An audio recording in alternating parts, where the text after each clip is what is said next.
And it's just really tough because, I mean, basically he walked out the front door of his mom's house that night and has never been seen again. Decades after a young man seemingly vanished without a trace, detectives are using DNA databases to try to track him down.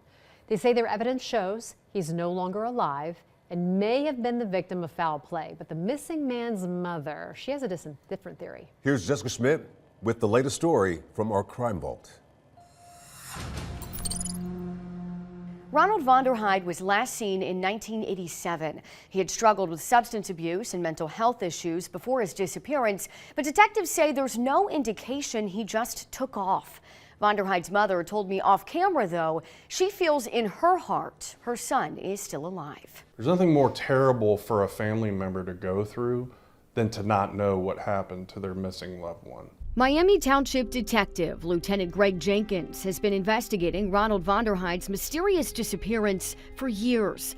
Now a cold case. The police file shows the 23-year-old was reported missing in May 1987 and was last seen by his mother, Sharon. He engaged in an argument with his mother. It's kind of unclear what exactly the argument was about, but however, he left the residence that evening. Well, his mother called his brother, Michael, to come to the house and, explaining that Ronald had left. She didn't know where he was going, what was up, and asked him to look for Ronald. And according to Michael, he looked for Ronald, couldn't find Ronald, and that was the last time anyone had any contact with him. Although Ronald's last known location was along Cambridge Avenue in Cincinnati, the case has been handled in Claremont County. Back then, there was this belief that a person was missing from where they lived. You couldn't be missing from where you were last seen.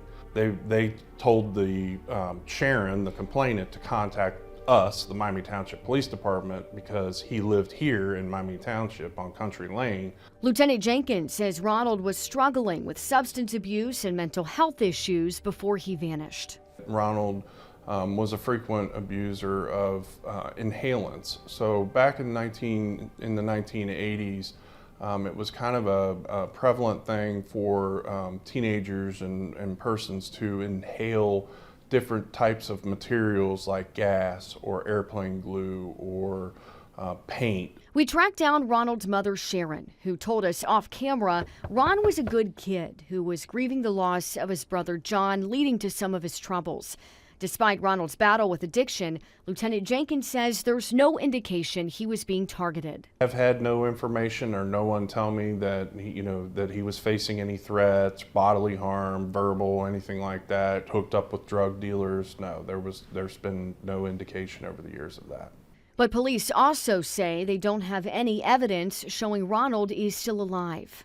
I think there's two really viable possibilities. He walked out the door, he was high on glue, he went into the woods and he died of exposure and just was never found based on what the location was, or that someone else had something to do with it. That's why they're now using databases to try to track down his remains. DNA was collected from the mother and the brother, so that it could be entered into the University of North Texas database for possible identification of unidentified remains from any deceased persons across the country. Ronald had some unique features that could help.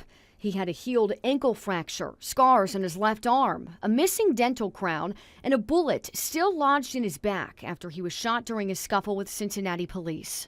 The bullet was never removed and it's still in his body, so it may be helpful in any identification of remains. But as far as him becoming missing, his situation with the Cincinnati Police Department I don't think is relevant to his case. Ronald is included on numerous websites for missing people, including NamUs, the Charlie Project, and the Ohio Attorney General's page. And to date, we've had no results, which could mean that he's not been recovered, or because of the tremendous backlog over the years of Jane and John Does that have been in coroner's offices across the country that may not have been run yet. Sharon has not seen her son in more than 3 decades.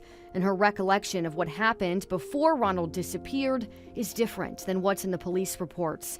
She says she and Ron never had disagreements, tearfully telling me over the phone that her gut feeling is her son is still out there, a sentiment Lieutenant Jenkins says he can certainly understand. I feel very comfortable in saying that I believe that his mother does want her son located, discovered, regardless of what someone's going through, mental health wise, substance abuse. They're a human being. They're a brother, a son, father, what have you, and they deserve to be found. Lieutenant Jenkins says he does have a working theory in this case, but right now he doesn't necessarily have the evidence he needs to prove it. Sharon told me she misses Ron every day, and she wants him to know that if he is alive, he can come home. Anyone with information on this disappearance is asked to call Miami Township Police. Jessica Schmidt, Fox 19 Now. You can learn more about Ronald Vonderheide's case in a podcast episode that will be out soon. In the meantime, you can catch up on all the other episodes of the Crime Vault, detailing unsolved murders, mysteries, and disappearance in high-profile trials like the Pike County Massacre. You can listen free anywhere you get your podcasts.